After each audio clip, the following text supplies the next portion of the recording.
नमस्कार दोस्तों। बात करेंगे लोरस लैब्स की। क्वार्टर टू के रिज़ल्ट्स आए और रिज़ल्ट्स अगर अपन हाइंडसाइट में देखें, एक क्वार्टर के देखें, दो क्वार्टर के देखें तो बहुत ही बेकार थे। कोई भी ये देखकर रिज़ल्ट्स देख कर के कोई भी डिसीजन ना लें, लेकिन अपन थोड़ा आगे इसके बात करेंगे, थोड़ा एनालाइज करेंगे, कंपनी के बारे में जानेंगे।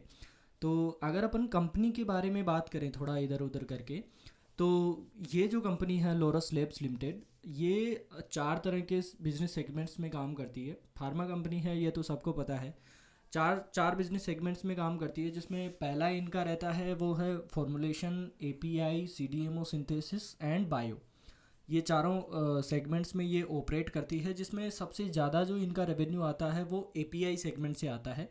एपीआई सेगमेंट को अगर अपन समझें कि क्या है और फॉर्मुलेशन क्या है, तो अपन ये देखें कि जैसे अपन कोई भी टेबलेट्स लेके आते हैं मेडिकल स्टोर से जा कर के, उसमें अगर अपन एक टेबलेट का जो जनरली ज़्यादातर लोग यूज़ करते हैं उसका एक एग्जांपल लें, तो होती है डाइक्लोफिनेक एंड पैरासीटामोल। तो डाइक्लोफिनेक एक अलग सॉल्ट है और पैरासीटामोल एक अलग सॉल्ट है।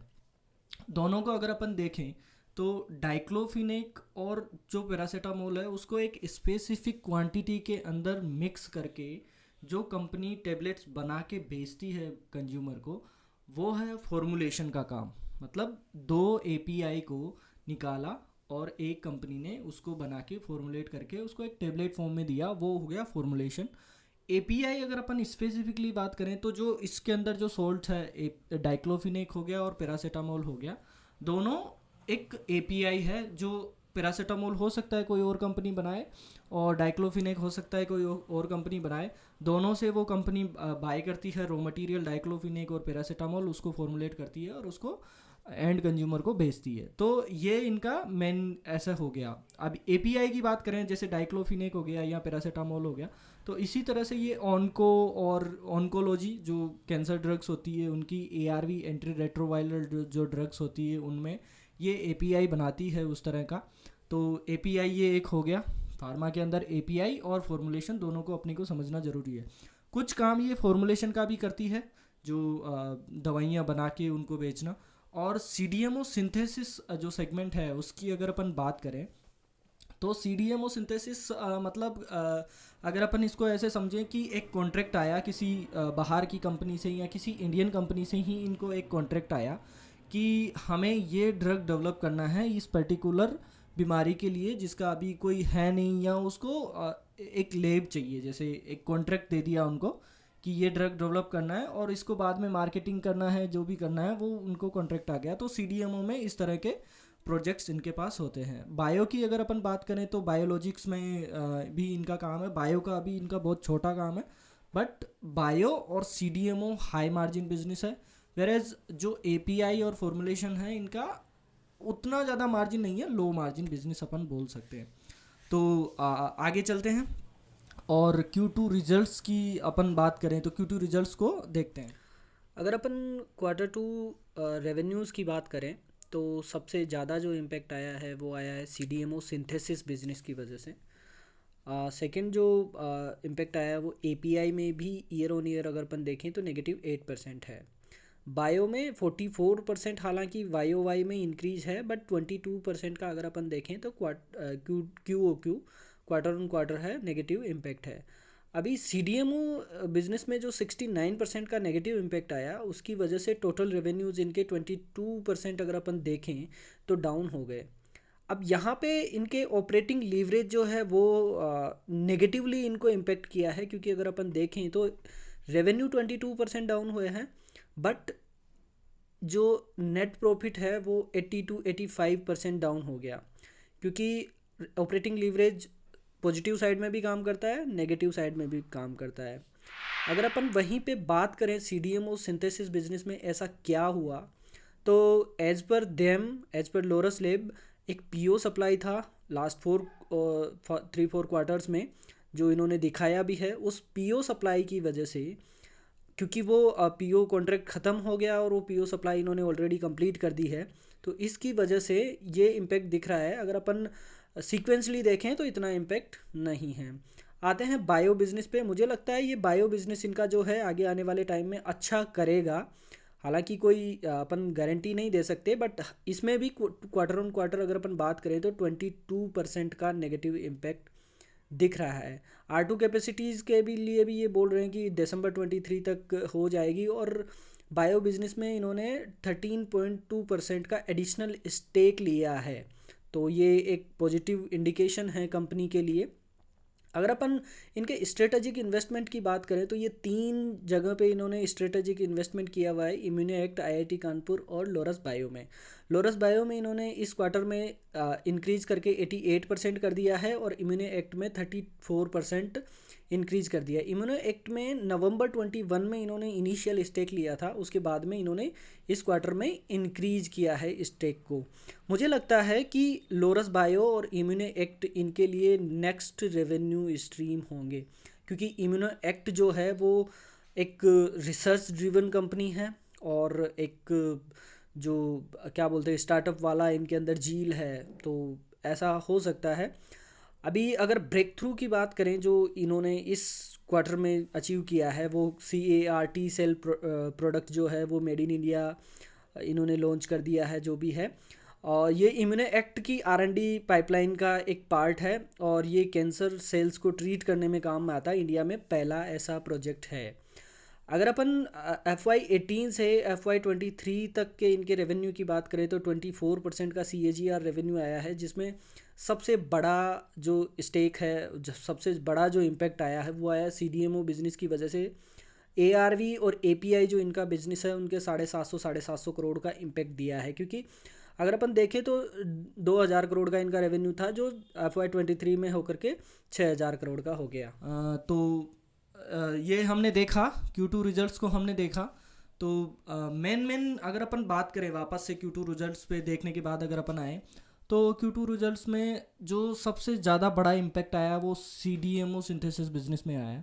CDMO सिंथेसिस बिजनेस में इतना ज़्यादा रेवेन्यू लॉस हुआ, उसकी वजह से इनके ऑपरेटिंग प्रॉफिट मार्जिन्स कम हुए और जो प्रॉफिट है ओवरऑल प्रॉफिट कंपनी का वो 80-85% डाउन हो। आगे आने वाले टाइम में कंपनी क्या कर रही है, कैसे इनका बिजनेस ऑपरेट हो रहा है और कैसे या क्या कर सकते हैं, वो अपने को देखना ज़्यादा इम्पोर्टेंट रहेगा मेरे ख्याल से।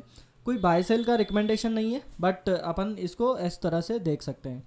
4 सेगमेंट में काम करती है, ये अपन ने देख लिया। कैसे इसके Q2 की रिजल्ट्स रहे ये अपन ने देख लिया।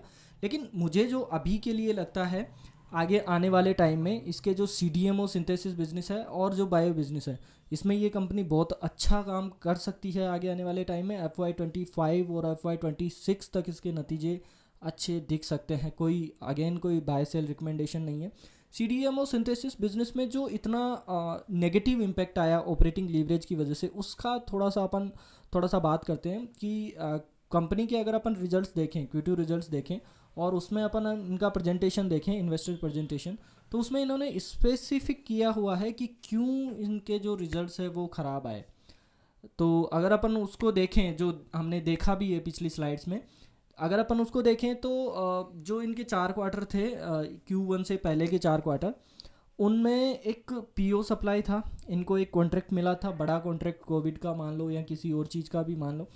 तो इनको एक बड़ा कॉन्ट्रैक्ट था जो रेगुलर कॉन्ट्रैक्ट नहीं था, और वो उस कॉन्ट्रैक्ट की वजह से इनके CDMO में मार्जिन्स भी हाई थे और रेवेन्यू भी ज़्यादा था, इस वजह से प्रॉफिटेबिलिटी ज़्यादा थी। अभी वो कॉन्ट्रैक्ट इनका ख़त्म हो गया है और वो कॉन्ट्रैक्ट नॉर्मलाइज हो गई है। क्योंकि वो नॉर्मलाइज हो गई है चीज़ें, तो अब जा कर के इनके जो मार्जिन्स है वो नॉर्मलाइज हो रहे हैं, और इसीलिए अपने को लग रहा है कि रेवेन्यू 22% डाउन, जबकि जो प्रॉफिटेबिलिटी है, अगर अपन नेट प्रॉफिट की बात करें तो वो 80-85% डाउन हो गया। ऑपरेटिंग लीवरेज इसी तरह से काम करता है। अगर अपन देखें तो ऑपरेटिंग लीवरेज जो है वो दो धारी तलवार है। इधर से जब अपने को बेनिफिट करता है ये, तो भी ऐसे ही करता है, और जब नेगेटिव इम्पैक्ट आता है तब भी इतना ही सीवियर आता है। तो ऑपरेटिंग लीवरेज को अपने को हमेशा समझना चाहिए कि ऑपरेटिंग लीवरेज कितना है कंपनी का। अगर बात करें अपन के स्ट्रेटेजिक इन्वेस्टमेंट्स की, तो बायो बिजनेस में तो इन्होंने स्ट्रेटेजिक इन्वेस्टमेंट किया ही है लोरस बायो के अंदर, लेकिन कहीं ना कहीं इम्यूनो एक्ट के अंदर जो इन्होंने स्ट्रेटेजिक इन्वेस्टमेंट किया है ना, उसका मेरे को लगता है इनको काफ़ी बेनिफिट होगा। सितंबर 21 में जो हमने उसमें स्लाइड्स में भी बात की, उन्होंने इम्यूनो एक्ट में स्ट्रेटेजिक इन्वेस्टमेंट स्टार्ट किया था। लेकिन उन्होंने जो इम्यूनो एक्ट ने जो अभी रिसेंटली एक थेरेपी डेवलप की है कैंसर ट्रीटमेंट के लिए, CAR-T सेल थेरेपी जो डेवलप की है, वो इंडिया में फर्स्ट है, अभी तक होम ग्रोन है। और ये टेक्नोलॉजी बहुत ही ज़्यादा कारगर है एज़ कम्पेयर टू अदर जो अपन कैंसर ट्रीटमेंट में यूज़ करते हैं टेक्नोलॉजी उसमें। तो और कैंसर पेशेंट्स इंडिया में अगर अपन देखें तो काफ़ी बढ़ रहे हैं। मतलब ये कोई अच्छी चीज़ नहीं है अगर देखा जाए तो हाइंडसाइड में, बट बढ़ रहे हैं। तो उसका ट्रीटमेंट होना, और इनका मानना है कि ये जो CAR-T सेल थेरेपी है, अगर अपन बाहर जाएं अदर कंट्रीज़ में जाके, USA जाके इसका ट्रीटमेंट लें तो बहुत महंगा पड़ता है। इंडिया में ये थोड़ा ये जो सॉल्यूशन है ये आने वाले टाइम में थोड़ा सस्ता प्रोवाइड करवाने वाले हैं, जिससे जनरल पब्लिक को भी बेनिफिट होगा और कंपनी को तो ऑब्वियसली होगा ही होगा। तो ये मेरे को इसलिए भी ये कंपनी अच्छी लगती है क्योंकि इन्होंने रिसर्च के अंदर काफ़ी काम किया है। अगर अपन बात करें कहीं ना कहीं इंडियन कंपनीज़ की, तो बहुत कम कंपनीज़ हैं इंडिया में जो रिसर्च ड्रिवन काम करती है, रिसर्च के ऊपर काम करती है। रिसर्च करके इनके पास 1000 साइंटिस्ट है, जो कि मेरे को लगता है इनके लिए बहुत बेनिफिशियल हैं वो चीज़ें। आगे आने वाले टाइम में इनको बहुत बेनिफिट करेंगी वो चीज़ें। 1000 साइंटिस्ट का होना एक छोटी कंपनी के लिए, इतनी बड़ी नहीं है, स्मॉल कैप कंपनी है, उसके लिए बहुत बड़ी बात है। और और भी कई सारी चीज़ें हैं जो कंपनी के लिए अच्छी है, हालांकि रिजल्ट्स बुरे हैं नो डाउट, लेकिन कई सारी चीज़ें हैं जो कंपनी के लिए अच्छी है। अगर कोई लॉन्ग टर्म इन्वेस्टर है जो लंबे टाइम के लिए रखना चाहता है शेयर को, तो वो देख सकता है अपने फाइनेंशियल कंसल्टेंट से बात करके। अपन तो कोई एडवाइस करते नहीं है इस चीज़ का कि आप बाई सेल करो या कुछ करो। तो अपने फाइनेंशियल कंसल्टेंट से देख के एक बार कंपनी को देख सकते हैं, क्योंकि मुझे लगता है अच्छी कंपनी है। बट जो भी है आप अपने फाइनेंशियल कंसल्टेंट से बात करके देखें। तो थैंक यू, आज के लिए इतना ही रखते हैं, फिर मिलते हैं। चैनल को सब्सक्राइब कीजिए एंड वीडियो को लाइक कीजिए। Thank you.